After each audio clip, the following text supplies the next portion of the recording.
Good evening, everyone. Thank you for joining us today. I am Shubhangi and I'm part of the branding and communications team at And. For those of you who know about And, this is not for you, but people who do not know about And, I would like to introduce And. And is a one-of-a-kind design school that operates online. It is a platform that is launched by the Indian Institute of Art and Design, which is a brick and mortar institution based out of Okhla, New Delhi. And actually comes from that design pedigree of imparting design education over a decade now. And we offer professional design courses in the domains of graphic design, interior design, and UI UX design. But we will not be discussing that today. We'll be discussing the power of process in and the expression of self in film and design. So we host these masterclasses under the uh, we host these series of masterclasses under the property name Kaleidoscope. In Kaleidoscope, we invite design experts and maestros to talk about their practice, talk about their process, their varied perspective on design. And every class, every masterclass is supposed to be an engaging session, and it is supposed to open up new horizons for design and for other conversations. So today we'll be talking about power of process. This masterclass is led by Anurag Das Gupta. Anurag is a multi-skilled filmmaker who's worked on various award-winning films. He specializes in documentary filmmaking with expertise in product and spatial photography. His conscious approach to life, professional work, and teaching follow a common thread of wanting to connect authentically with the world through a developed sense of empathy. Anurag is trained in visual communication and film design from SFY Institute of Art, Design, and Technology. And today we'll follow a certain flow. After Anurag's presentation is over, the floor will be open for Q&A. So if during the presentation or after the presentation is over, if you have any questions, I would recommend that you put it in the Q&A box that you see at the bottom of your screen so that we can answer it systematically at the end of the session. With that, I hand it over to Anurag. Over to you. All right. Good evening, everyone. Am I audible? Yeah. All right. Yep. Thank you very much, Prachi ma'am and An Academy for giving me this opportunity. My process is very similar to actually how And also functions. It's a very action-oriented approach to design. And by this, what I mean is that it's not only left in the thinking and the theoretical space, but constantly you try and you learn from your experiences. And something that I feel has benefited me over many years. And this is something that when I also entered the design or a film learning education space, I enjoyed this process. It was very different from what school was teaching me. And this is something I try to imbibe not only in my practice as my craft as a filmmaker and photographer, but also in my classroom. And that's where the process I feel is at the top. And if you, the idea of this session is to kind of speak about how can we enjoy the process and enjoy the journey of creation, because that by itself can be extremely fruitful. So I'll do a slide basis sort of approach. So these are a few prompts that I want to open up to everybody in this session. It's something that I pretty much every day I struggle with, I deal with. I've been trying to answer this over many years. And I feel I've been trying to talk about this since I was a child, not just when I became a design professional, but since I was a child, I've been thinking about this. So what do you care about, right? First, it's a very simple thing to ask, what do you care about? But the first question is, do we really care? And for me, this is a very important thing to ask myself and anybody else around me, because this is what drives us at the core, I feel. Then the most difficult thing, what breaks your heart? And this, of course, romantic things falling apart or like emotional things falling apart definitely break our heart. But there are things which break our heart in a much more sensitive way, which is a very collective experience. And for me, it's a very double-edged sword. You know, you have to wake up to the suffering in the world in order to get the motivation to want to create and also try to heal yourself at the same time, because you can't be just sitting in that heartbreak all the time. So creativity by itself can become a force of healing and transformation. and also a voice to bring about a change. This is something that makes me always question, what is my purpose in the world? And by the world, I don't mean just like the larger globe and the earth as we imagine it to be, because it's a very abstract concept. Now, I don't know what the larger earth is like. I've never even seen the earth from out, like from a distance apart from photographs. My world could also be just my locality. It could also be just a few people around me. That also could be my world. So, do I have a certain role to play in this world? This adds on to the other question is, why do I want to create? And all of these questions I'm opening up to all of you, whoever's attending, right? And what do you have to say? So all these prompts are something that help us introspect and find a guiding force or a direction towards where we want to head. Because as a creative person, many times it's very easy to get lost, which is a wonderful thing. We must be getting lost and wandering. But the compass of why do we create, what do we create, and how do we create, that I feel is a very personal act. And this personal act, at least this is the core of all that I like doing. So moving on from that, I would like to say that my expertise is in film and photography, and I come from a time before the cell phone camera existed. So what you are seeing right now is actually I was about 18, 19 years old, and I had a small handicap, and that handicap had a flip LCD form in it. You would be able to point the camera at somebody and flip the LCD to show them what you're looking at. So we're talking about a time in like the early 2000s, mid 2000s, where when you're pointing a camera at somebody, you're also holding power in your hands. And this is something that I consciously keep thinking about and talking about in my work, is that as a creator, I have a lot of power and responsibility. And when you get into documentary filmmaking, that power is very evident because I'm pointing a camera at someone. That means I can take this footage and anybody in the world can look at you. Sometimes I don't even have to ask for consent. So this was something that I struggled with a lot. I was never comfortable just pointing camera, and just it's like stealing somebody's soul almost. So what I started doing was I would meet people, strangers. All of these are strangers that I met, and I would flip the LCD, and I would point the camera back at all of us. So now what's happening is the power dynamics has been balanced. As a visual culture, I am not looking at you. It is not in isolation that I'm perceiving you. Now both of us are being perceived by somebody. So now it's equal, the power suddenly. So this is why I wanted to show this one, because this was pre-cell phone video era. So people aren't also used to seeing themselves on a selfie mode every day. Now you want to see yourself, you put a selfie camera on and you can see yourself. Up until then, people would not be able to see themselves unless there was a reflective surface or a mirror, right? So it's I'm pointing the camera at them, they're looking at me, and suddenly I flip the LCD. So this tone or this mood where somebody is uncomfortable, almost feeling threatened to feeling joyous at the same time. So it's a very simple act, and I don't know how it can function now, because now everybody has a cell phone camera in their pocket, everyone. So, but it's a very interesting thing to bring about because I do come from that time. This visual culture, this visual revolution has happened, and I've been a part of that.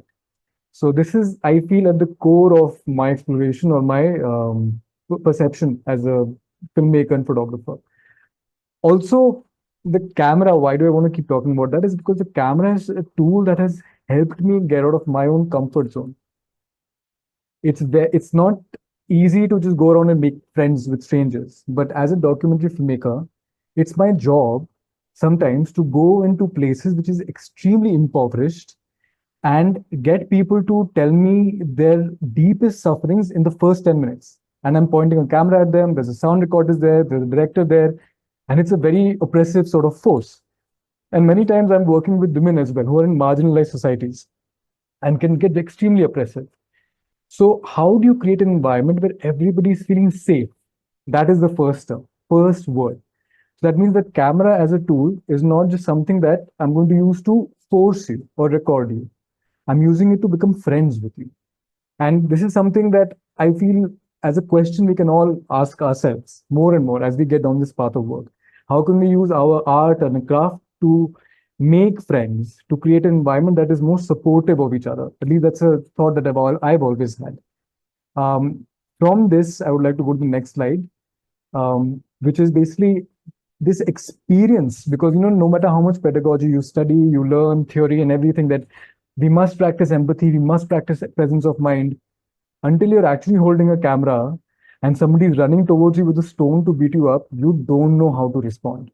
All your theory goes out of the window. So you have to be present. You have to live your life. You have to take that step forward. It can't just be in a thinking space. And many times the cameras got me into trouble. I'll show an example of that as we go forward. And in many cases, the camera has been a tool which helped me make friends, right?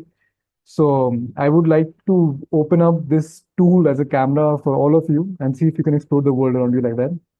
I'll go to the next slide where this is, I'll just play this video. There's a larger film is available online. If anybody wants, I can send the link later. But using the principle of this flip LCD, I started to go around different cities wherever I would travel. And I would find characters and I would speak to them, and I would flip the LCD after that. The power would get balanced. Similarly, I was in Calcutta one night. I was shooting, middle of the night. I would step out, walk around the city. And I saw there was a drunk man, and I saw these policemen in a van turn up, take the drunk man, put him in the van, and they waited on the flyover. And they didn't see me across the road. Now, I don't have time to show the entire clip. I'll just show a small section. So I waited until they saw me. I could have left a long time back. Now, why I'm saying this is that I was testing myself. My rule was very simple to me, that I don't want to cut. I'm not satisfied with the shot yet. I want to see how the story can unfold, which in hindsight now, I mean, it's a very scary thing to be doing. You can't mess around with cops like that. But I was much younger. I was much more reckless. And, you do these kind of things that time. So anyway, this is when the cops have seen me across the road after about 15 minutes of me shooting them. They finally come up to me.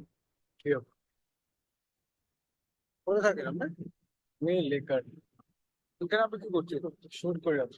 হ্যাঁ, রাত্রেবেলা shoot করি আমি। রাত্রিবেলা shoot করবো মানে? এগুলো হাত কেন লাগাচ্ছেন? কি হলো? হ্যাঁ, এটা মানে কি করছেন? আমি শুট করছি। So it so the curiosity with the camera and this tool is to look at the world. And we forget that the camera is actually a tool that has a lot of politics attached to it. It's got a lot of governance attached to it. And the more and more we are progressing, the politics of the image is getting more and more complex now. From CCTV cameras looking at you to webcam hacking, a lot of things are happening. So what agency do I have with the image? And why can I not look at somebody, a government official with a camera, when I am being looked at also? So sorry. So my dogs are a bit triggered during this time of the night. You hear them barking sometimes. But what happens is that this is a question I've been asking for a very long time. If I can be looked at, by the state, then why can I not look back at the state? And because this also opens up a question of privacy, what is public, what is personal to me. So exploration with the camera can open all of these things for me at the same time. Now, these are things I was doing personally. There was no commercial anything attached to it. For me, anything that I do with the camera, it's sadhana. It's practice. As a filmmaker, I have a very fundamental belief. Cinema is a language, and like any language, I have to practice that language. And the fundamentals of the language are the image, the sound, and the edit. So for the longest time, I would actually shoot and edit every day, even if it used to be a 30-second clip. I would keep editing every day to learn the language more and more and more and more. So I would keep giving myself these tasks. I would step outside, shoot, and then come back and edit. This also helped me get out of my shell. I used to be a very big introvert. I didn't like communicating so much with people verbally. So this compelled me, because as a filmmaker, you do not have an option. You have to talk. Because just the fact that I have to point the camera, so now it's still simpler because I can shoot, edit everything by myself. But for the longest time, at least till I learned, you had to get your film developed by somebody. You had to get an editor on board. You did not have your own systems. You did not have your own camera because everything was very expensive. The commerce of the art form has completely changed, where with my cell phone, I can shoot. Many times I'm editing everything on my cell phone now. So I don't need to talk to many people, which is very interesting because at some point, cinema was a collective art form to be experienced as well. There was no OTT platform. We would all go with our families and friends in front of hundreds of people, with hundreds of people, sit in a community in this dark room and get lost in this lie, this fantasy. Now, all of us are isolated with our headphones and we are getting lost in the fantasy. So, the way we are accessing cinema, the way we are developing as a culture and community is also shifting quite a bit, which is where I feel like I want to kind of have more and more of a participatory experience in the work that I do, which is something that I'm still striving. I mean, I still try to keep talking about that. I'll go to the next slide. Let me see what we're doing there. So, at the core of all the work that I do is about building trust. First, it has to begin with building trust with myself. There's a new idea. Why should I make it? It is too much effort. Anytime a film has to be made, it is too much effort because it has to be shot, it has to be written, sound has to be done, editing has to be done, I have to talk to 10 people, actor has to be communicated with, some money has to be put in, which is compared to that, when the writing stage is happening, it's fantastic. I don't need to talk to anybody. I am by myself. If I'm doing something on my laptop, it's fantastic. But trust is not just that you should trust me. Firstly, I don't think anybody can trust you unless you trust some part of yourself. It's very important. Others will only trust you to the capacity you trust your own self. Because everybody else will always figure it out how much to trust yourself. Anyway, I don't want to turn this into a psychology experimental class, but at the core of what we're doing is, I feel it's all of that because it's a personal thing. So for me, I have to first build trust within myself. So it's a lot of understanding, is there any value in this idea or not? And the value is not just commercial. Many times it's a idea if it can help me grow. Is it challenging for me? So I also approach work like that. Even in the classroom when I'm teaching, it's never about what is easy. It's about, is it going to challenge and help me grow a bit? It's a little more exciting like that. I wanted to show you some of the important commercial projects I've worked on. On the left is something called Pilgrim Soul. It's a film on Dr. Karan Singh. The feature documentary, unfortunately, is not available online right now. It was available on Hotstar at some point. I did the camera work for this. It was a very interesting film where I did the recreation of Dr. Karan Singh. He's a politician. I did the recreation of him from his childhood, where we had actors. We shot this in Jammu. He grew up in Amar Mahal. And it was a bit of a fictionalized sequence, but going back into his hometown where he was growing up. Then right below that is something called Ordinary Election. It's by Mr. Lalit Bachani, who's a documentary filmmaker. This film came around at the time when AAP was coming into power, Aam Aadmi Party. So one of the first documentary films ever made on Aam Aadmi Party before it actually became what it is right now, a proper sort of party holding a constituency. And this is a film that I shot immediately after college. Why I feel it's important to talk about this is because that time we're also, again, looking at how politics is shifting in this country. Once again, the film is available online. I can send the links. The third film is actually one of the most inspiring projects I've worked on. It was pretty much fresh out of college. There's a filmmaker in India called Q. He's an independent filmmaker. He's based in Calcutta. And by independent filmmaking, what I learned from him was that you have to be able to do pretty much everything by yourself. From writing, shooting, editing, sound, direction, everything. Fundamentally, because my production cost has to go down. So I have to be very, very skilled, which is a formula or sort of mantra I still follow right now. Where I learned a lot of post-production work. So I have worked at various capacities. I've worked on Tashe Desh, the film by Q, the center poster. I was the person who actually did the censor board submission. So censor board, when you have to submit your film for censorship, you have to give them a very thick booklet where the entire script, the time codes, every single shot, how many cuts, that has to be submitted to them. After that approval comes, wherever there's a smoking scene, you have to put a no smoking, or smoking is injurious to health. So I was responsible to put that. I was also responsible for the entire subtitling of this film. So these are very menial tasks, but they're very important tasks. And these tasks have a very strong visual culture attached to them. What type am I using? What is the duration of everything? The readability of everything?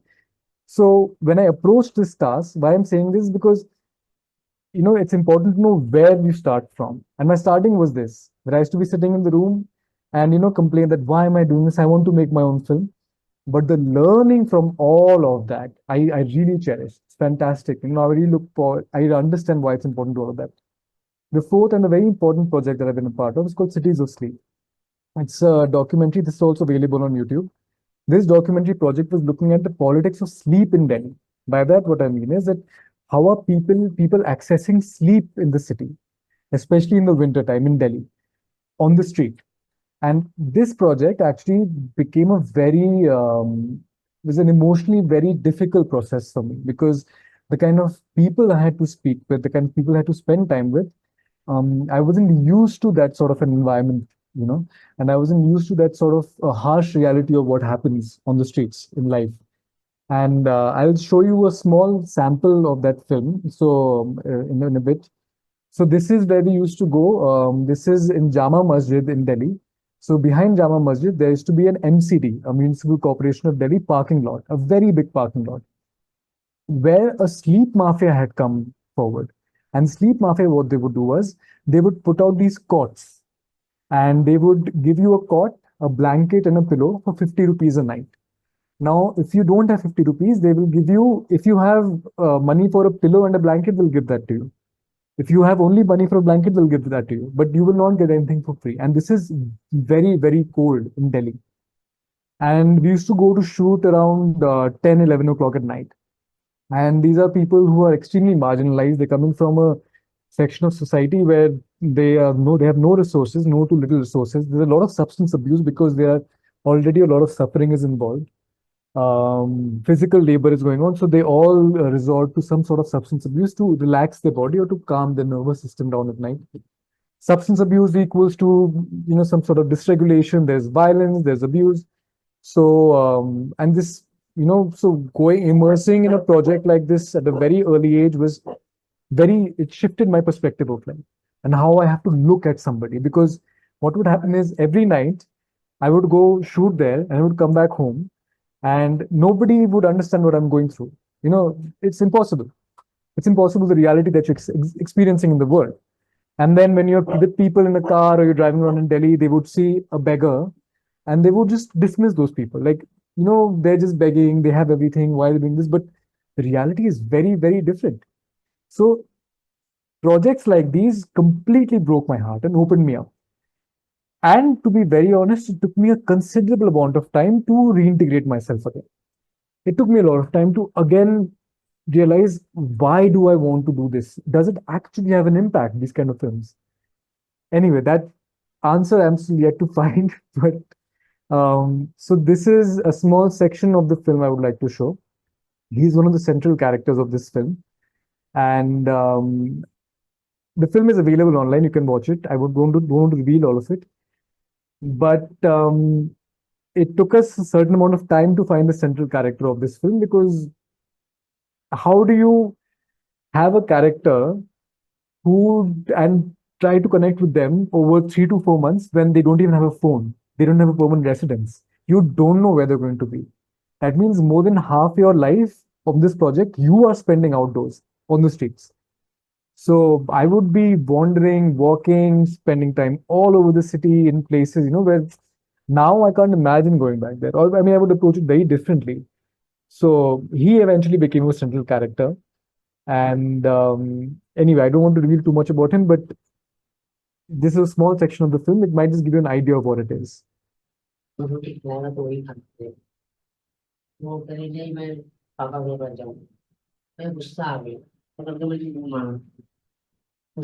Kitchen में मारा, रोने लग गई, पापा दौड़ के आए, एक बार बहुत बार मारा, बाल पकड़ के दीवार में मारा, बेलना, दाल घिटनी, जो दाल जो घाटते हैं ना, जो आप तो जानते हो ना, हमें दाल घिटनी उससे मारा था। फिर पापा को मैंने लकड़ी से मारा, जब से मारा तब से पापा मेरे से थोड़ा। So I know it's a very small section from the entire film, but why I wanted to show this was because eventually I developed a very strong relationship with Shakil, the character. And eventually what starts happening is, the more you immerse yourself in these kind of projects, you realize there's not much of a difference between you and the person you're looking at.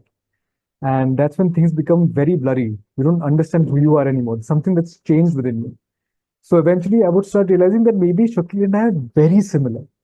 And all of us would become one unit. So psychologically, it's a bit of a shift that happens. And again, going back to the story, like the idea of the camera, I'm pointing a camera at this person while they're revealing such an intimate and almost a violent act from their life. What agency do I have? What authority do I have to do this? Take somebody else's story and, show to the rest of the world for other people's entertainment almost, right? Or sympathy. So, but this is the way things have to be. We have to still do our job. It is my job to tell the story and how to manage the emotions and how to still have a visual language associated with it. It has to be designed. The image cannot be shaky just because I'm suddenly feeling an emotional impetus. As we move forward, you'll get more and more of an idea how it's going. So eventually going through this huge heartbreak and suffering and, oh no, what do? I don't want to be a filmmaker anymore. There is no point. Nobody watches documentary films in this country. It's true. Very rarely we watch a documentary film in India. We'll watch something like An Elephant Whisperer, which is quite fantastic. It's on Netflix. But there are multitudes and there is a whole plethora of documentary cinema in this country. And people don't end up watching it. And what do you do when the system exists like this? So for me, what I decided was that what will help me breathe better and sleep better at night is to look at my art on creation as a service. Everything has to become a service. If it's causing me pain, I want to find a way through my creation or work to alleviate that pain, not to distance myself more and more, not just to make a commodity out of it. So I started to write a list of everything that breaks my heart, the same list that I showed in the beginning. I started to make a list. And from that list, I'll just get to this. So as that list developed, I started to get commercial projects, more and more commercial projects. And I started to do a lot of other documentary projects at the same time. So while I was going through this deeply sort of introspective stage in my life, for about a year, I wasn't really shooting a documentary film. I was doing these small term projects. I decided to just work on some scripts that time. And something I've been doing is I've been consistently writing a lot. And that's been a very important part of my process. During this time, I got approached to shoot an ITC project with ITC, the company. They wanted to document over 2 years the landscape of all the work that they've done throughout the country. And they wanted me specifically to be a part of this because of the experience I had on ground of looking at people, being able to document and shoot people. And so finally, I realized that, okay, maybe what I'm doing is not futile. Maybe the way I'm looking at people, wanting to connect with people, pointing a camera at them, sometimes foolishly, flipping the camera at police officers also, it's not stupid. Maybe there is some, even if I was doing it innocently for my own self, there is some value in that. It's just consistency. As you keep doing it consistently, see, a language emerges and you might not be aware of it. I was doing it because I wanted to pursue my own sort of instinct. So anyway, this project opened up and I was sent throughout the country and just asked to document a lot of the work that they do. This is a very small section from that. Unfortunately, I don't have the footage without some music, so there'll be some background music in this, but you'll be able to hear some of the audio in this. In this also, by this time, I have developed some sense of a visual language of mine. How do I want to look at somebody? One rule I had made for myself was I don't want to look down at anyone. When I'm shooting somebody, I always want to be at somebody's eye level. Never like this. Even if there's, and this is something that if you look at a photography or filmography that's been done in the early 80s to mid 90s, a lot of European and American filmmakers used to come to India and they would exploit poverty. The way they would frame us was to look at us as a very third world country, and they would point the camera and they would look down on people. And Indian photographers, on the other hand, would very rarely do that. They would always get down on the ground, talk to people, make friends, and then shoot. And I found this really tiny difference of this angle with this angle changes the humanity of my image, changes the politics of my image. And this is something till date, I really try to maintain it. No matter what is happening, how much of a crowd is around me, how much my legs are hurting, if I have to shoot somebody and they're sitting on the floor, I will get down at that level. So because the person has agency, no matter if they have money or not, shelter or not, they have agency. I have to look at them with agency. Only then can there be empathy. Otherwise, I am only pitying them. And pity, I don't think, is a very powerful act. It doesn't serve anybody. This is a personal sort of exploration of that. So this, you'll be able to see this clip right now. It's all eye level.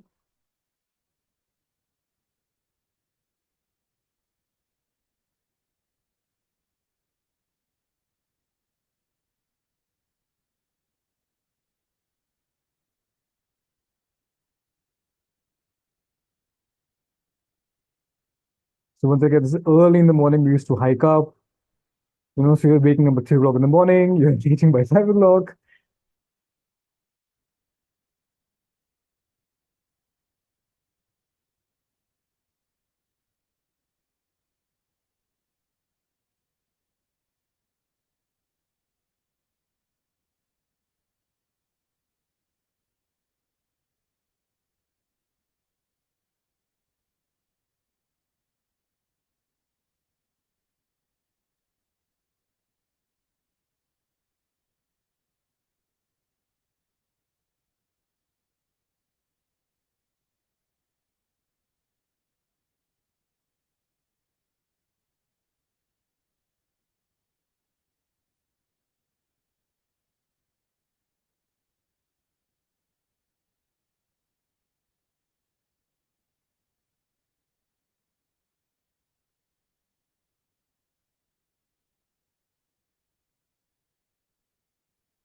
So by this time, I realized that I love looking at people. I love being with people. I love looking at people. It's generally an enjoyment. And the faces that, especially if you travel around semi-urban or rural spaces in India, people actually look at you. People actually smile at you when you speak with them. And I would rush to pick up projects which would force me to get out of the city, not just to the mountains, but anywhere outside the city, because I wanted to connect to people. It became this hunger. Every time I would come back after a shoot, I would just feel so disoriented. You're walking around. It's a very synthetic environment. It's something that's happened. It's a urban trance. I like to call it. It's an urban trance. We're all in a trance.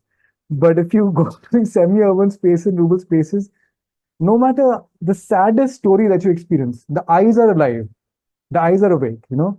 And I fell in love with that. I fell in love just with framing people, studying their body language, and it started to happen very subconsciously. And I realized the more and more I'm looking at the world like this, the more I want to just observe. I don't want to interfere so much. I want to actually just hold the camera, hold the tripod, and observe the world around me. So the way I started framing, I started to get very inspired by paintings all over again. So in Srishti, I studied a lot of paintings, a lot of photography. So for me, it once again went away from a stylization, went away from directly approaching a subject and pointing a camera at them and trying to excavate a story. It became more about, okay, we are both are here together. We are sharing this time and space. You talk to me. You tell me what do you think is important for you. And this is where having a very clear commercial sort of approach to things helped. When ITC came to me, they were very clear with the commercial expectation. We want you to talk about these things, 5 things. If they're doing a CSR development, whatever it is. Now, in that, what was a good thing was that they gave us the space to question the people, the beneficiaries. Only thing was that we were never compelled to force story out of them, which I liked. So if the story was not authentic, we realized that it doesn't work on camera. The audience will always know when they're being lied to every single time. You can put this music, that thing, that thing. And the best way to learn this is by looking at a corporate film, which happens a lot in Delhi, is primarily set up by a corporate filmmaking industry. It's a wonderful industry. I have also done a lot of corporate filmmaking. But what happens in that is you point a camera, people start saying very big things about the company. But the audience will always know. As human beings, we always know when somebody's lying to us. We feel it. And the image never lies. It never lies. I don't know how it doesn't. It can't. So the intention then became that I will just observe. I will try to give space to the character with the wide frame, and I will let things unfold.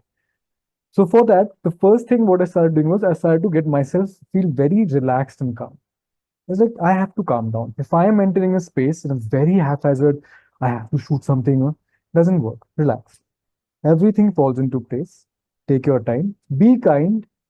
Look at what you need. You need light. You need somewhat clean sound in India, which is not happening. In India, there is no option for a clean sound. You need to have a good sound recordist, and even then, you're going to struggle with some sort of sound or the other. But you need to be able to connect with somebody and make them feel like you respect them, which ideally is not something you can fake. Right? You should be able to respect everybody. And then automatically what happens is the image opens up. Image breathes. It starts breathing to you. It starts breathing with the person. And the camera doesn't become a separation. It actually becomes an invitation to open up deeper conversations.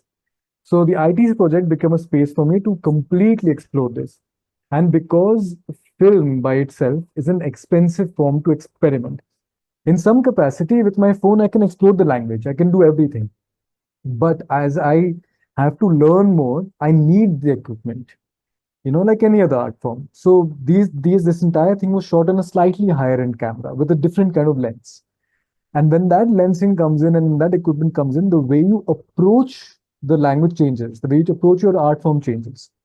From going from a 3 kg camera to now I'm suddenly using a 12 to 18 kg camera every day.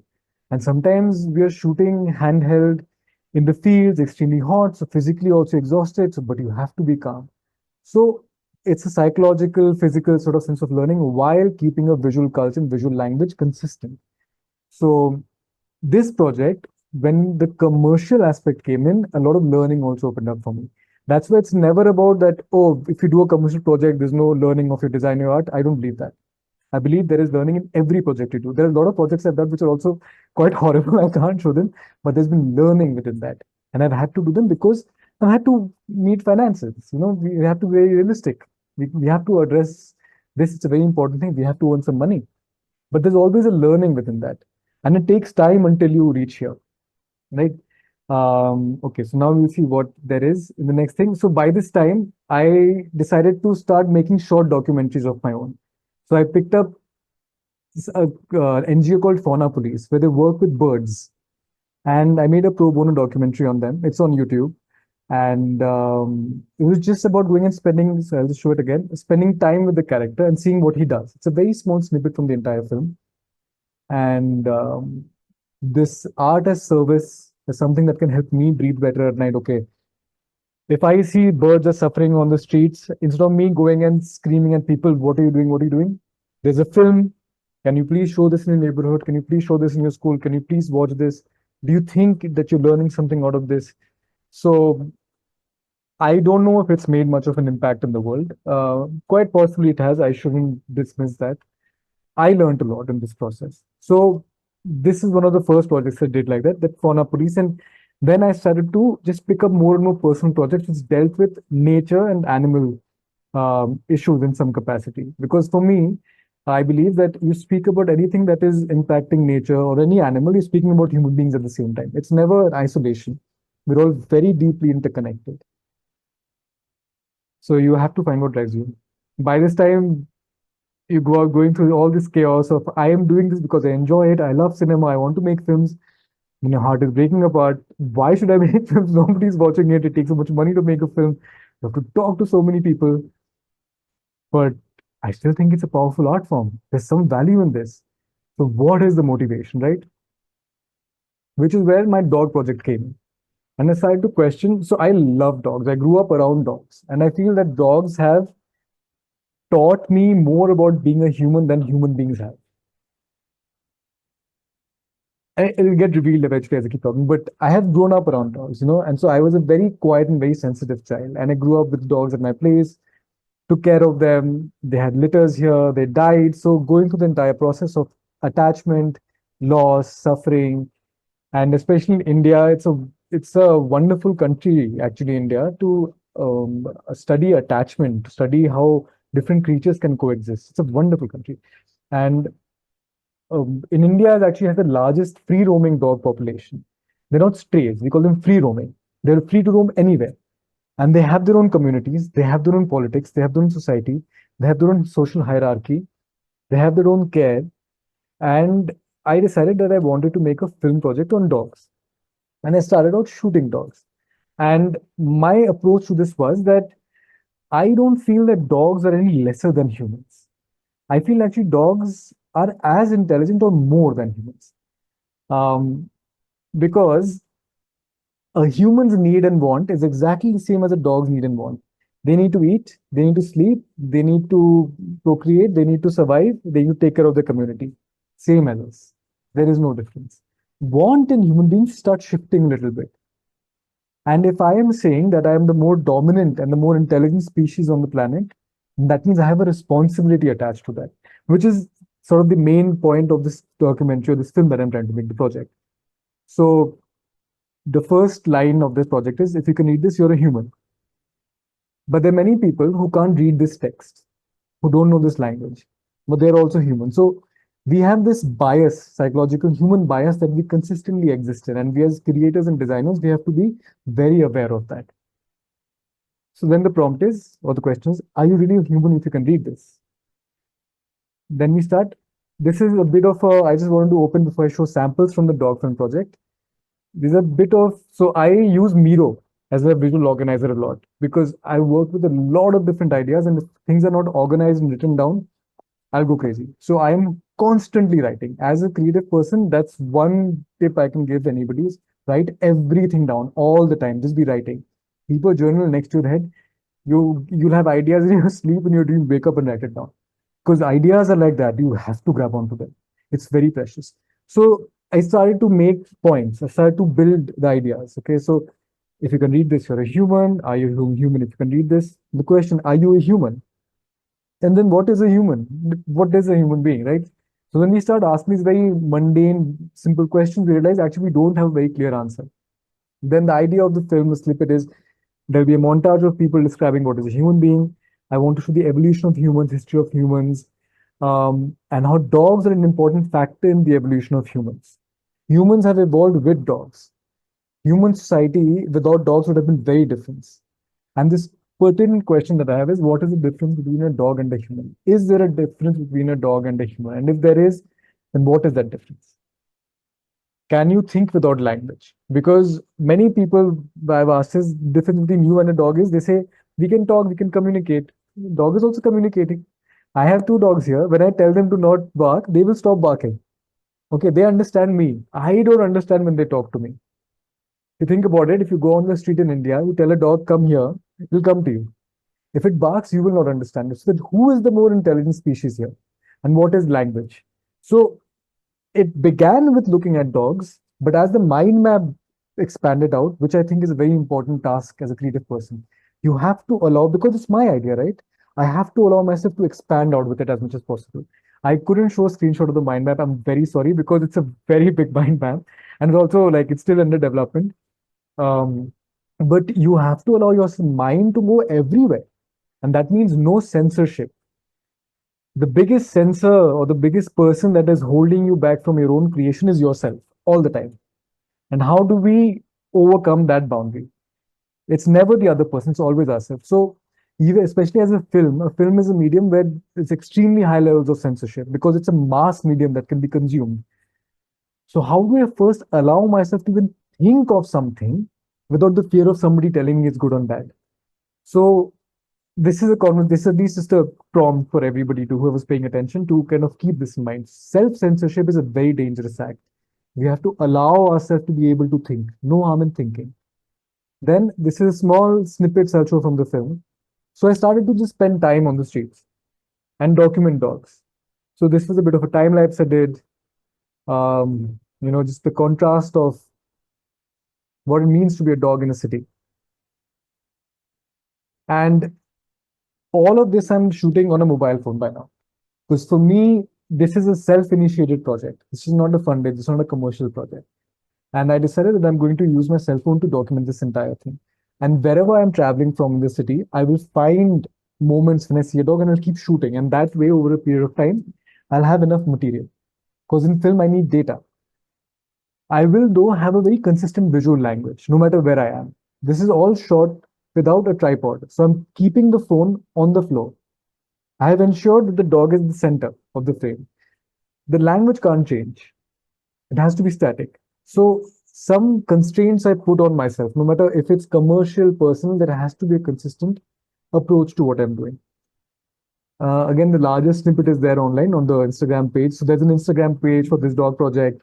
Because at some point I realized that I don't know if anybody actually wants to watch this film or what's happening. And slowly I realized that people really love dogs, and a lot of people actually want to see what's happening. So the page keeps growing by itself. I keep taking a shot of dogs when I'm out on the streets, and I keep putting it up. Some engagement happens, which is fantastic because we live at a time social media is there to help us get our work out. We don't have to rely on a distributor or somebody who can market our work. Social media is there. It's the best time to make a film. Then this is actually the shot that started all of it. This shot I took about 10 years ago, I think. I was in Kutch. I was shooting another documentary that time, and it was Diwali time. And once again, I would go out, I would keep giving myself tests that I would find a frame. I will not cut until I think it's absolutely necessary to cut. Just because something is happening that's affecting me, I will not cut. And which is a very, I don't know if it's a healthy thing to do or not, but it's something I've done. So I would like to show this. I would like to give a bit of a trigger warning because a lot of the material that I have to show, I mean, as this is, I think, the last shot, which is a bit sort of a trigger. After this, I think things get a little sort of comforting, but the idea is to look at everything very equally, even our pain and our suffering. The idea is to look at that or develop the capacity to look at that. And I think only when we open up ourselves to that can we truly create something that can bring about any kind of change. We have to look at the suffering in the world to some extent. I feel that. Okay, anyway, let's look at this.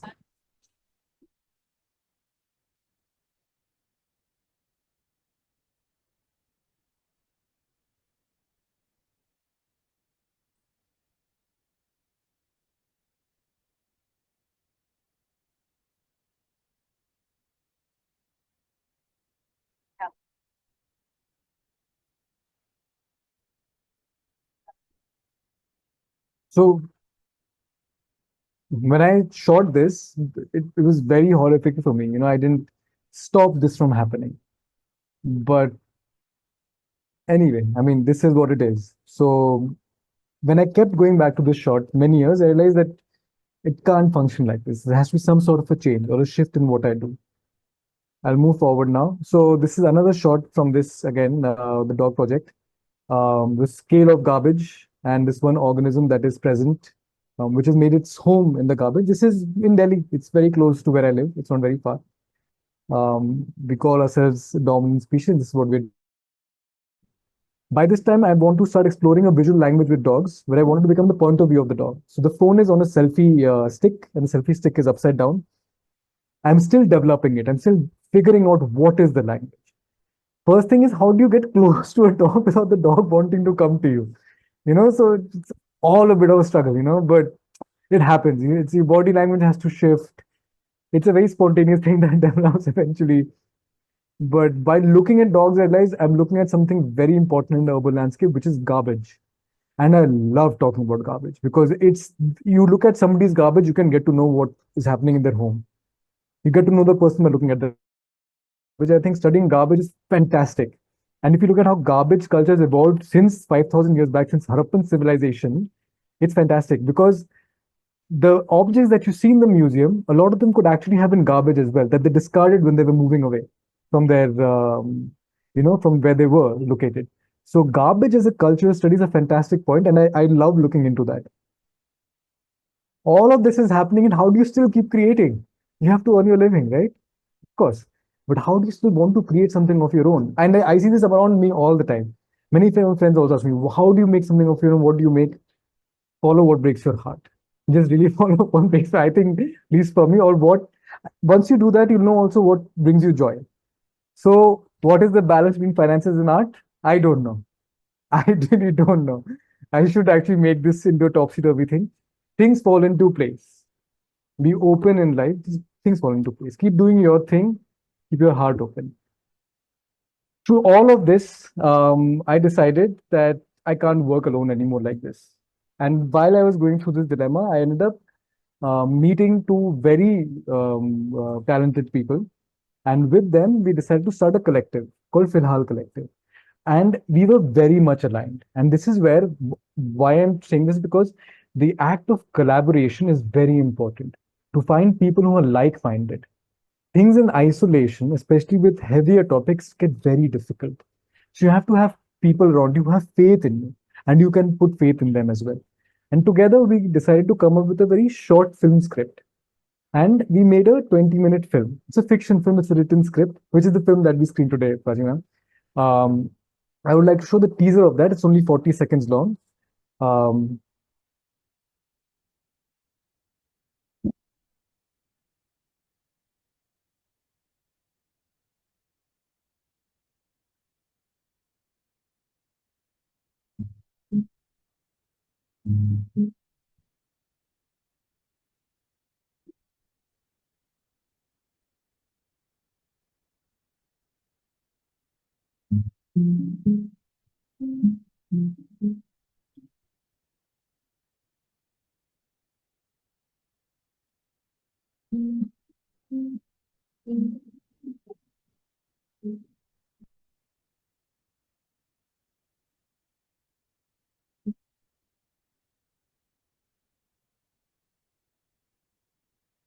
Then I realized that there's many Anurags in the industry. There's Anurag Kashyap, there's Anurag Basu, and I was like, I need a new name. So then somebody had given one of my teachers, he had called me Nayan at some point, and I've been using that sort of stage name for myself since a very long time. It also helps to kind of look at your own work very objectively, I feel. So this is the trailer for that film. And what I realize is fiction gives the space to consolidate all your experiences and put them down into one small idea. So I love film, I love documentary, I love fiction, I love music video, I love the language of film. I want to just end with this is that this is the collective that we made. And the three of us, Alina works with analog photography, which is film-based photography, cyanotype printing. Kitty works with design. And the sensibility is very similar. And the intention was that to find people who are very much aligned in the first thing, with what you're trying to do. And through this, the work can happen. So this is where I am. This is where we are. And yeah, thank you very much for this opportunity, for allowing me to speak. How beautiful has this been, Anurag's, gratitude. Really, it's amazing. I mean, I actually wanted to propose to Shubhangi that we should not have a Q&A session. So that on this note only. yeah. No, thank you so much, Anurag. Thank you so much for this. Yeah. Thank you for such a honest and generous and authentic sharing. Thank you. It's rare. It's rare. So yeah, I don't know how much our audience has sort of understood how rare this is. So yeah, I'll meet you in person tomorrow, Anurag. Oh, definitely, definitely. Yeah. Yeah. And I'm going to let Shubhangi moderate whatever, if there are questions from this. But I do want to, in the spirit of sharing, Anurag, I think I'm just going to share this. Today has been a very interesting day for me. I don't know if you will connect to the term, dil bhara. So today has been a dil bhara day for me.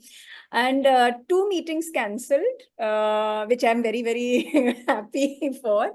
And because 2 meetings cancelled, I was able to have 2 experiences, which were one was completely impromptu, the second was unplanned. I was not scheduled to attend this session. And before this, I went with Usha to KG Subramaniam's exhibition because a meeting cancelled. And I was telling her, I said, what if I just hide somewhere in this corner, in that gallery space and nobody knows, and can I just, do a raat ko yahi ruk jaun? And I came back with a very full heart. And maybe we can go back to that exhibition together also. And then another thing cancelled, and I was able to attend your session. So, dil bhara din hai aaj. I'm very grateful that you could be here. I'm very grateful. Thank you. Yeah, I'm very glad. So yeah. Shubhangi, if you want to, I actually, at some point had some thoughts and this thing which I wanted to discuss with you, but I really feel, I think it's just what you've presented. One should just soak into it and not, discuss. In fact, I'm going to just very quickly. I also clicked something at the gallery today, and maybe I'm going to read KG's words to you. He says somewhere something about, oh, my phone is ready to die. I think it's going to die before I'm going to access the photograph. But anyways, Shubhangi, if there are any questions, you can. Yes, the floor is Yeah. open for questions. I think there's just like very great words of appreciation for today's presentation. No questions have come in yet. Yeah. No, it's really actually I think very briefly, Anurag and I at some point spoke about the seeing that the camera becoming a view or an eye, Yeah. and I could relate to that. I was also thinking that how it's beautiful how you've given a character and an identity to the camera itself. It's a character in the it's a character in the whole this thing. It's not a tool. It's not an instrument. It has a lot of energy. The cameras, once and it's ever evolving, especially now we all have this tool in our pocket, It's a very powerful tool, It started wars, it's ended wars, So the photographic image is one of the most powerful things as a human being that we can do. So yeah, definitely agree with you. Yeah, it's a proper character. Yeah, I feel like it's a character. I think. I mean, a lot of times we are still able to talk about the background, the props, the light as character, but it's a character and it has an identity. I mean, when you were speaking about it, I could connect. Maybe if you were not speaking about it, maybe I would not have been sensitive enough to note it as well. But as I connected through what you were saying, I could see that, not only is it a character, it's a character with an identity. Interesting. And, it's an identity and a point of view. So it was wonderful. Yeah, there is probably a question from Krishna Chaitanya. Yes. Yeah. So Krishna Chaitanya has put the question in the chat. I recommend that you use the Q&A box.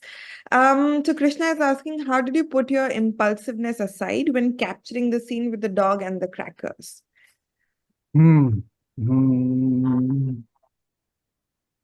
I don't know.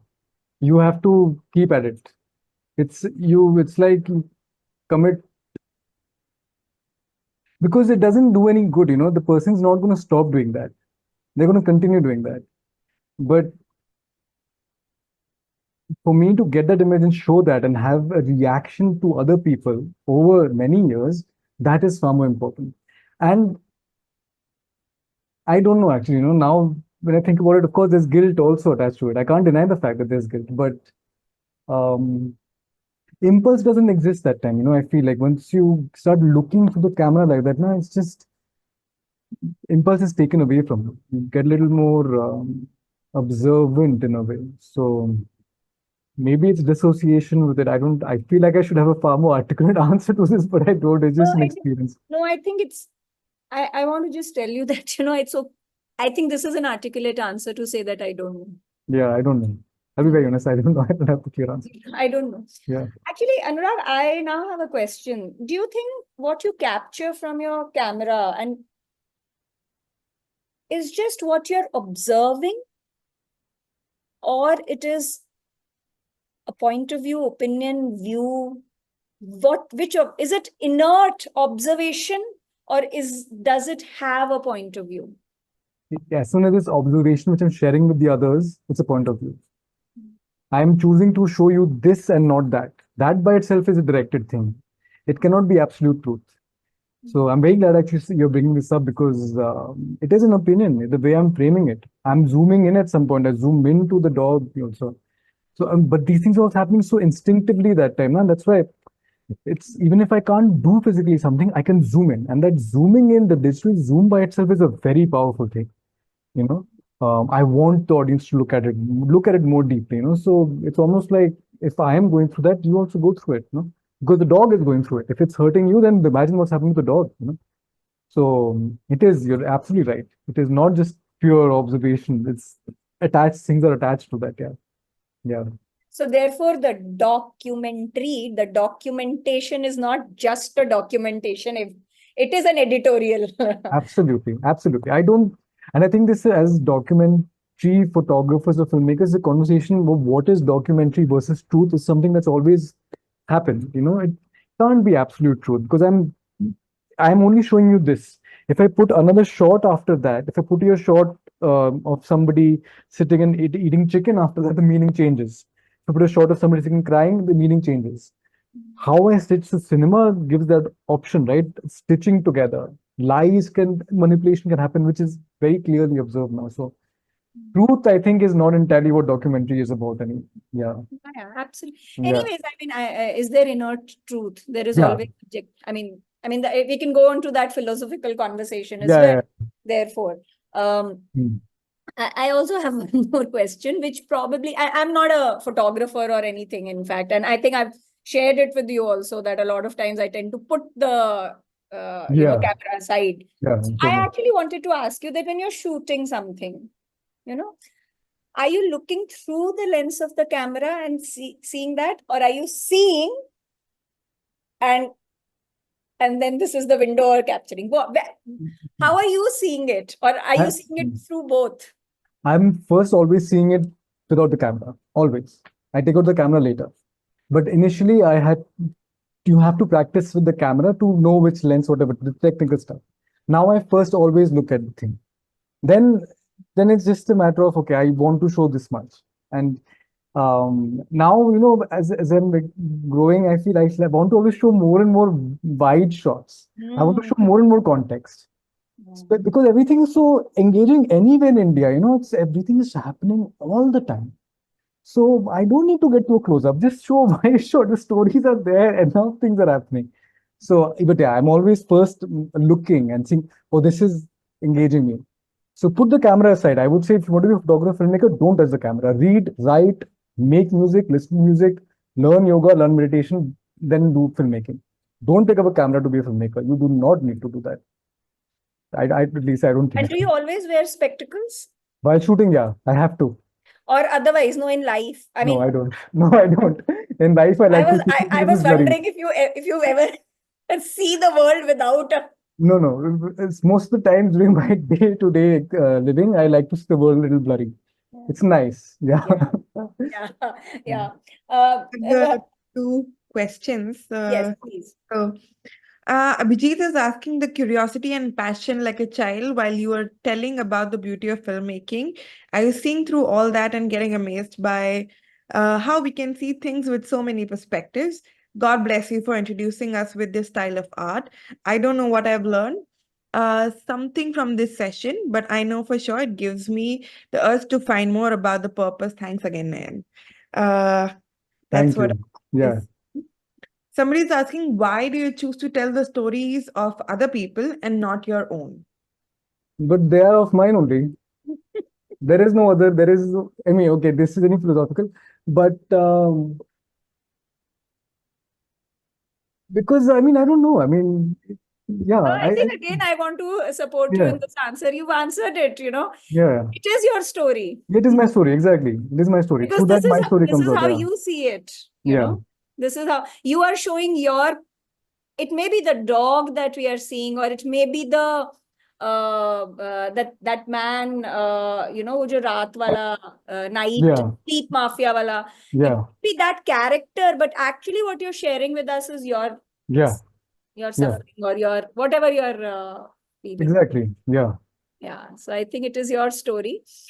I have a question which I have sort of struggled with since, I don't know, forever, which is so I do have a background in documentary photography and I went to school for that. And so I was also shooting with a marginalized community, and it started off as a project that when I was trying to shoot, I was shooting material things, but then I developed such a relationship with them that it became a project about something else. It became a project about this relationship that I have with them. But and other projects that I've done over time, but I always struggle to put out these projects, and I always feel that I have to live with it, and the project, I have to be okay with, like, the project has to have life of its own with me, and then maybe the world can see it. And I've had this conversation with like so many people, but I feel so vulnerable putting out this work. There's ethics, there's this, there's that. Am I representing them properly? Is their voice being heard properly? Is it being communicated? Is their story being told properly in the correct manner? Am I doing justice to all of it? So where and this is a never-ending conversation. It always goes on.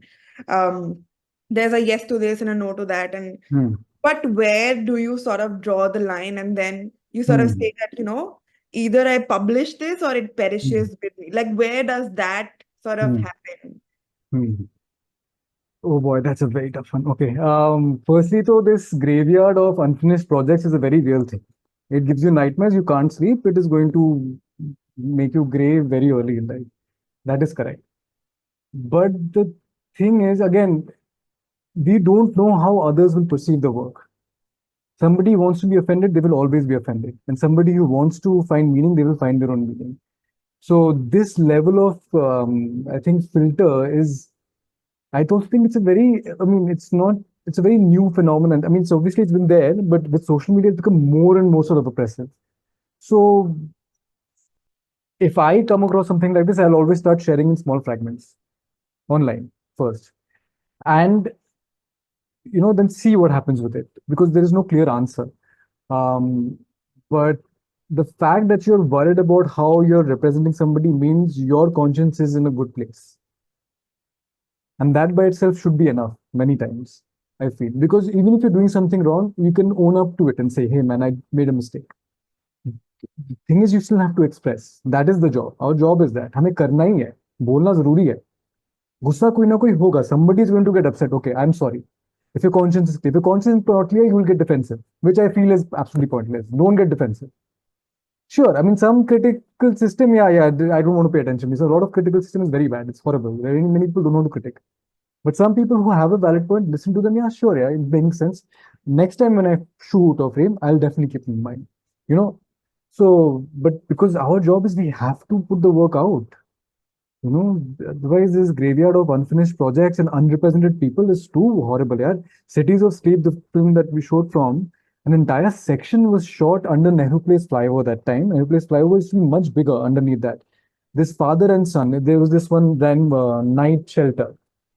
And in that, it was horrible. That entire narrative I shot over many months, and the son disappeared, young boy, father was an alcoholic. That footage is lying around somewhere. Nobody's heard that story. But it traumatizes you. It shifts you. ITC, when I used to go to shoot, I used to go to shoot in ITC in the 5-star hotels. Okay. And I'm like, at night, 2 a.m., you're ordering like a burger in your hotel room to eat. Next morning, going to Munger in Bihar, where there's something called a Musehar community, which are the rodent eating community. Within 12 hours, you're shooting with them, people who have to eat rats to survive. So, your ego gets torn apart like that. The thing is, it's our job. You have to tell the stories. In this, how clearly can you do your job? How are your intentions and conscience can be clear?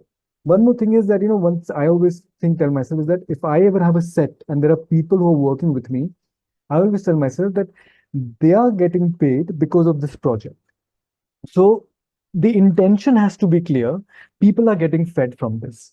That is kind of the main idea, that it's not exploitative. It should not be exploitative.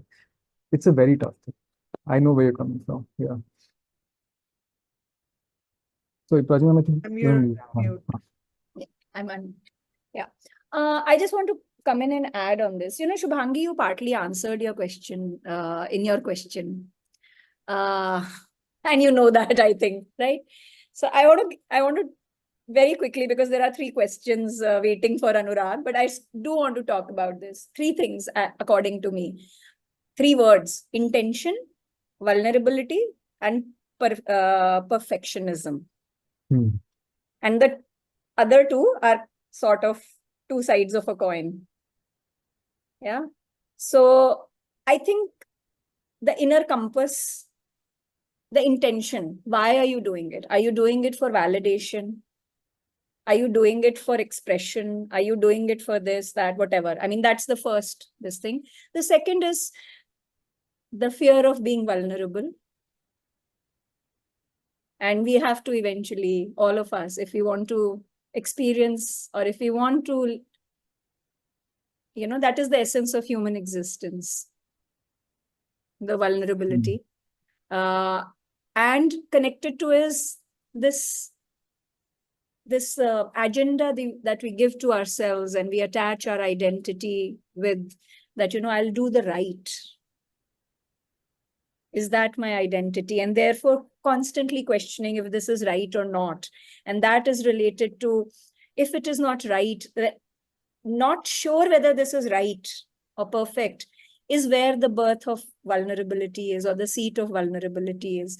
And I think artists are brave, courageous, because every moment when they create, they're embracing vulnerability. Right? So I think it's 3. The last thing, I think, when will you share? When the pain of remaining silent will be more than the pain of the judgment that may follow. Yeah, I think. And we can go to the 3 questions that are waiting for Anurag. Somebody's saying, I like design, photography, videography, capturing people, places, nature. So how to navigate and create a blend with all of these if possible? Because sometimes I want to do all, but I get stuck. I get lost looking at other people's creations. Get lost, create, shoot. There's no other way. You'll find a way. There's nothing else. Don't try to copy other styles so much. See what you like, but don't get too influenced. Try it. You still will. And again, what breaks your heart? Go back to these questions. What motivates you? Why do you want to do what you do? And shoot nature, shoot people, shoot everything. It's all the same thing. There's no difference. So yeah, the prompts might help though. Another question is, how did you manage to keep the initial perspective in mind while shooting for longer period of times, or did the perspective evolve with the journey? The perspective always evolves. One thing I do is I'm always writing, and I always write a date in my journal, and I always revisit my journal, because you are going to change every day. You're changing as a person. So write, document, date everything, and find people whom you can talk to. So document your process. Very important. Document your process. Will not work otherwise. You'll go crazy. Somebody is saying, as a documentary projects person, is it a good idea to live some short time with the people for a better result? Different result, better, worse, we don't know. Different result, definitely, yeah, but definitely if you can immerse in that space, yeah, 100%. It's an experience to, go through that, yeah, definitely. Gulafsha is saying, thanks for this session. I have learned throughout this if I want to, so I have to do. Correct. Exactly. You want to, you have to. I don't know if we have more questions, but I do have one more, which is, so when do you know that you have to stop now? This is like, you have gotten what you, like, where do you stop? Depends on project to project. Depends on project to project. I understand for a commercial one, you would know that you're doing, like, that is much more crisper than a documentary sort of a project. A documentary would again evolve, and the story would also evolve. So when do you reach? I think a lot of answers I'm finding while I'm asking the question only. But yeah, where do you say that, you know what, I've gotten what I wanted? So again, the intention has to be very clear here, right? For Tara's Embrace, the short film is a 20-minute film. We had 1 day to shoot, not more than that. Because of resources also, we had to rent a camera, and a sound equipment person had to come for that. And we had 1 month to edit because we were working for a film festival deadline. We didn't get through, but the goal wasn't to get through. The goal was to finish it. Because we had been talking, developing and writing, like, okay, let's make something and get it done. So within 1 month, it got finished.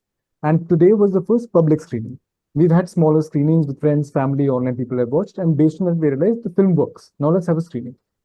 There's still some more changes we want to make based on that. The dog documentary, I've been, I think, trying to make it since the past, consciously in the past 4 years. It's been 4 years. In the middle, I gave up on it because the kind of footage I had to go through was extremely disturbing, extremely horrific. The way dogs are treated in this country is like you see the absolute, just like the chaos of human nature. So I wanted to give up on the project for a long time. A year, I didn't shoot dogs. I also didn't want to hang around dogs for about a year in my life, which is very weird for me. But you come back, it keeps going at you, it keeps hitting you, it keeps hitting you, it keeps nudging you. Now I have the whole script for the film. Now I have to figure out how it has to be made. I don't want any producer, no funder, because somebody puts in money, they want something out of that. So it falls into place. I don't know. I mean, yeah, but try to finish it within 1 month, it'll happen in 3 months. And so it's always like that. But every day keep working. What I do is every day I keep chiseling at it. I have my Miro board. Every day I go to Miro board. Every day I'm adding something. Every single day I'm writing something. It's never a single day doesn't go by. I don't keep adding my notes. That's not possible. Because I'm also not doing this full time. It's all on the side. Because this doesn't give me money. But if I don't do this, I will choke. So priority is bread butter has to happen because that gives me the space to be creative and play. Because if I expect money from my dog project, then that will become for somebody else. It's for dogs. It's not for a commercial market. So to do that, I still have to eat. So it has to be balanced, which is also very good because for a creative mind to have too much time, it's sometimes a problem, at least for me. If I have too much time on my hands now, it's just space out. You have 2 hours to think after work, you sit and write for the film that time. So balance, ho jata hai. I don't have a clear answer. You have to keep doing it. Yeah. You create the road by walking. That Exactly. my answer for most of these things, and that you create the road by walking. Exactly. The road doesn't exist, and if one keeps waiting for the road to be there, and it's so inspiring for me. I mean, like to meet young people like you and all. I mean, like it's really inspiring for me to see not just you, all these people. I mean, Alina and Kirti, and then I think Anand is there in this thing, a few names that I can recognize. All of you, like I love this, that it's inspiring that you're doing this also and that also, and keeping the light of the passion alive, and getting disappointed also on the way, and sab theek hai. Because that is the essence of the human existence. ये सब ऊपर भी जाना है, नीचे भी जाना है, गड्ढे में भी गिरना है, जलना भी है, सब everything. This is what it is. I think that's what it is to live an artist's life. बहुत बुरा लगता है. Ego तो बहुत break host है. बहुत मजा आता है. But I'm really lucky and like privileged enough to have people around me who are very grounded. I really love that. That's a very important thing. The people you are around, I think that makes a huge difference also. Yeah. Wonderful. I think we'll take the last question for tonight. Somebody saying first, thank you for sharing your wonderful work. You mentioned you enjoy connecting with people. Is there something you felt or experienced that moved you, a perspective or moment you still can't let go of? Did it change how you approach your documenting?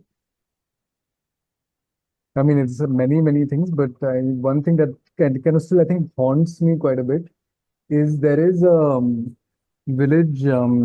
So there are multiple marginalized communities in this country. Once you start exploring the space, it's very deep. There's something called a THP, a community. It's a government term. They're actually called the hardcore poor. It's a government official term, THP. And I heard this first time on the field and I was just shaken. I was like, that's not impossible. Nobody can be called the hardcore poor. And then I met the people, and they are so marginalized that they haven't been taught to use soap. They haven't been taught to cover their food after they have cooked it. So I could see rodents and cockroaches going around the food. Don't know water to have, like soap is very far away, water nahi. And they had lost the sun also. And spending a few days in that space by itself, is I mean, it just does something to you, So I still remember the person's face very clearly. I remember the face, I remember the house, I remember the hut. Everything is very clear. I remember how his eyes looked when he spoke to me. So all these things are very, very clear, and I think in a way I'm very glad I had these experiences early on in my life. So they show me my privilege, my responsibility very clearly. And also that I should have some joy in my life. I have a lot. and I'm very joyous. So when I get very depressed, which happens quite often because my ego comes up, like, hey man, you have so much, you have people who love you, who have food, everything. So yeah, of course, we all have to go through these experiences in life. Yeah. Okay. I think we've exhausted the questions we had. Yeah. But it's been a wonderful evening, Anurag. Thank you so much. Thank you so much. Same here. I had a wonderful Yeah. time. Yeah, no, beautiful. And I'm going to see you in person tomorrow. Yes, absolutely. Happy Durga Pujo and wonderful Navratri. Yeah, of course, that too. Yeah. Yeah. Okay, so we can close the evening, and thank you everybody for joining us and giving us your patient ear. Shubhangi and I always enjoy. We sometimes forget about the audience. We just keep having our I think these classes are for us only. We should do some private sessions like this. We can, yeah, we'll definitely meet. I'll definitely stream the film also, and I'll invite all of you properly. Yes. Yeah. Thank you. Thank you. Thank Yeah. you. Okay. All Thank right. you. Thank you very much. Good night, everybody. Good Good night. night. Good night. Bye.